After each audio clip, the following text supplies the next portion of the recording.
I'm an active Snapchat user. I have almost 1,000 friends at it and almost 100,000 Snap score. And I met lots of amazing and cool people on Snapchat. I even met up with some and went to parties with some and whatnot.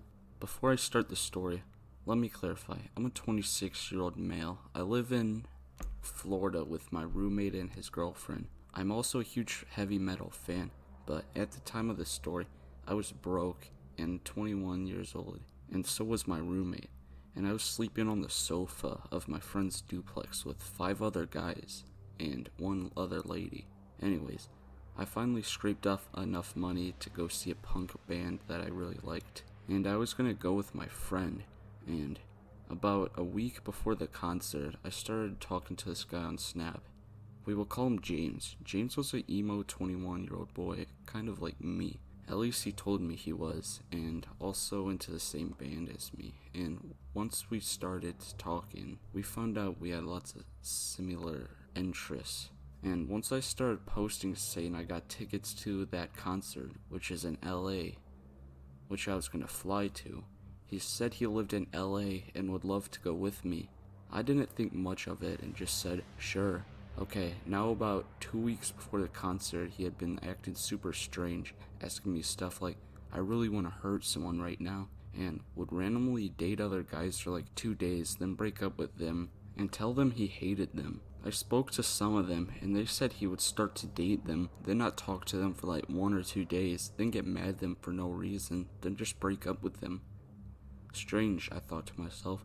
About a week going into the concert, he confesses to me that he never bought tickets and was planning on sneaking in. Now, I got a little worried because I got front row seats and you have to RSVP a seat like 5 months before the concert, and I'm like, I might be able to grab a bite with you at a bar and grill across the street from the place where the concert is before the concert, but I don't think we can just sneak you in.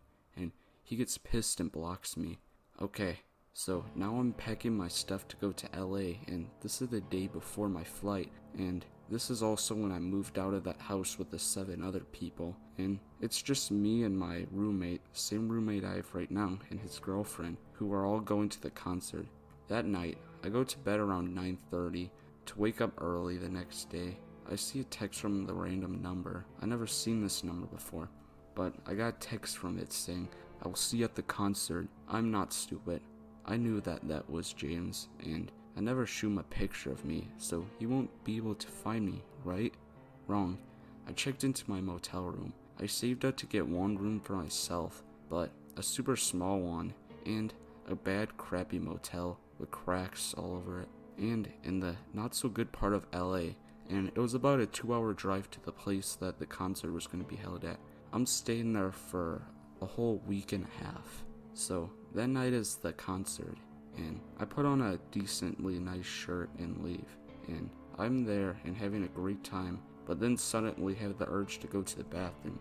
I go to the dirty, cracked up, and broken bathroom, in the back of the building, and when I do, there are 2 kind of buff Indian guys talking, both of them wearing another band that I like shirt. I tell them, love that shirt, dude, and he smiles and thanks me. I walk into the stall and start to do my thing when I hear the door open to the bathroom and someone walk over to my stall. Then I hear someone get grabbed in here, give me the phone, and I hurry up and get up and open the door to see the 2 guys from before in the bathroom tackling down this guy that looked to be in his 60s. The guy was knocked out, and one of the buff guys from earlier started to tell me what happened. They said that he came into the bathroom with his phone and started recording, and he walked into my stall trying to record me, and one of them told him to knock it off, and just then he calmly told them to F off, and tried to push past one of them who got in his way. It didn't work out for him. It turns out the man was James, and that's not even his real name. It's Lucas, and he was stalking me. I was informed that by the police. Also, this was before you could report people on Snapchat. It was about early 2010s, so I had to actually call the police, and they came and took him away. He was arrested for stalking and a few other things, and I thank those 2 other guys I met in the bathroom, and they were actually a couple. Me and my roommate and his girlfriend hung out with them for the rest of the time we were in LA. I even got their Facebook and talked to them here and there. And Lucas was sent to jail for about 4 years. He had some other problems and did some other crimes. He was also sent to drug rehab. So, weird Snapchat stalker, I'm glad you're getting help, and I'm also glad you're serving time, but let's please never meet again. Hey everyone, my name is Jane, and I'm female, obviously, and one day I was on Kik, and Kik, they have this new feature. It's kind of like Omegle. It puts you in an anonymous chat with a random person. You talk for, I think it was 25 or 15 minutes, and if you like the other person, you give them your username, and you continue to talk. I went on it and was looking for an online relationship. Yeah, I know, it's stupid. And I ended up meeting a creep. Here is the messages. Starts chat. Me, hello, creep. Hey, AGL, which means age, gender, location for those who don't know. Me, sorry, I'm only 14 and I don't like sharing personal information. Oh, okay, maybe if I introduce myself first, said the creep. I am Rick. Call me Ricky. I'm 38 years old, and I'm a man. I live in California. You trust me now, right? Me, sorry, but no. And why do you want to know so bad? Creep, who I will now call Ricky, just tells me. Please, just tell me. Maybe we can meet up. Hey, can you keep a secret? At this point, I'm like, oh hell nah, and about to end the chat when he sends me a picture. It was of some older lady, maybe in her early 60s or late 50s, flipping off the camera, and then she sent, if you want to be like that, fine, be like that. So yeah, needless to say, I deleted Kik, and I probably won't ever get it again. So yeah, be safe guys, and do what I did. Don't give away any personal information. Don't trust anyone, cause behind the screen, you never know if they are who they're saying they are. I was an 18-year-old emo girl at the time of this story, and it was back when MySpace was the big thing, and I of course had a profile, and would add random people and have deep conversations with them about life all summer night. One afternoon, a random guy named XX Sapphire XX friended me, and his About Me page was literally just hi, and a lot of random letters, and this guy's profile picture was a guy with no shirt on.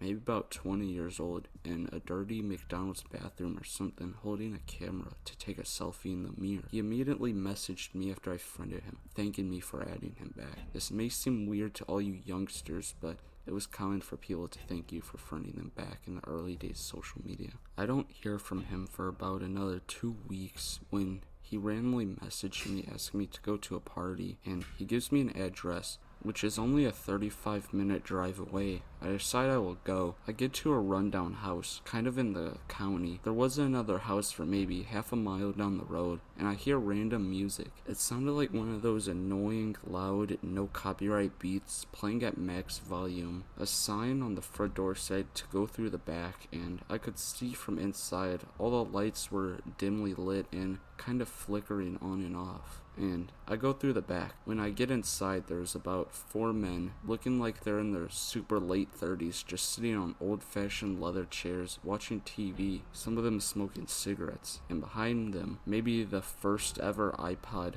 hooked up to a speaker playing the music. An older bald man, maybe in his mid-40s, comes over and offers me a drink. I feel super uncomfortable and I reject his offer. I come up with a plan. I see that there's a window in the bathroom and decide I'll play stupid, pretend to use the bathroom, then jump out the window. So I ask him where the bathroom is, playing stupid, because I already knew where it was. He shows me. Yeah, like I said before, I could already see it, but anyways, I'm in there, and I hear 2 old men saying from the other side of the door, after she is done, you grab her, I'll help you carry her. My heart drops from just hearing that. Oh crap, they hear me open the window. One of the men screams, she's getting away, and I hurry out and run to my car to quickly ride away, and I make it, and I drive away, and I see the 2 old men go back inside, so that's good they didn't try following me. I never told anyone, but I wish I did. And I wish I called the police. I hope these people don't try this on anyone else. I'm planning on going back to my old town and maybe going to visit that house, if it's still there of course. Anyways, creepy older men, let's never meet again. I hope karma strikes, you go to jail, and you rot in there for the rest of your life. I will admit it, I used to be an Instagram girl, back in the golden and early years of Instagram, and I'd post pictures on a public account, which means just about anyone could see my account, which when I think of it now, it's pretty creepy, weird, and dangerous. One summer day, I go to stay with my grandparents on their beach house down in Miami. Let me just say, this is a huge beach house, and I really like it. Anyways, on the ride there, I see some random person liking all my posts and comments that are on my post, and he's also commenting himself, commenting stuff like, "So cute, bae," and "Love you," and "So cute." I don't think anything of it. I'm a fairly rich, cute teen and have almost 2,000 followers on Instagram. I'm used to weird stuff like that happening. I probably think it's just a bot. Sorry to brag about that. Anyways, right before the sun starts to go down, I post a bikini pic of me doing a handstand. And about 20 minutes later, I'm with my sister, and we will call her Emily, and I get an instant notification. It's a DM from that weird guy. "Hey, I'm at that beach, let's meet up." And he wasn't lying. He sent a photo of himself, shirtless, and sure enough, at the same beach. He looked to be about 50, and I politely decline, but Emily wants to meet up with him. I tell her no, and I drool the stranger danger things my parents in school taught me, and then I decide to call it a night, and I go back to the house. The next day was my last day there, and my phone was dead all day, so I left it on the charger, and since it was 2009 iPhone, it took forever to charge, and it wasn't helping that I dropped it a lot, and a few times I dropped it in water. Anyways, on the ride home, I turned it on, and I see that I received 24 pictures from that weird guy, all of different houses on the beach, asking which one was mine, and one of them actually was mine, but I never told anyone that I lived on the beach, or at least that my grandparents did. But I was kind of not worried because I was on my way home to my real house. But how does he know? I lie and I tell him that none of them are my grandparents' house. Then I block him, and I never heard from him again. So, weird Insta stalker from the past, I still to this day hope we never meet again.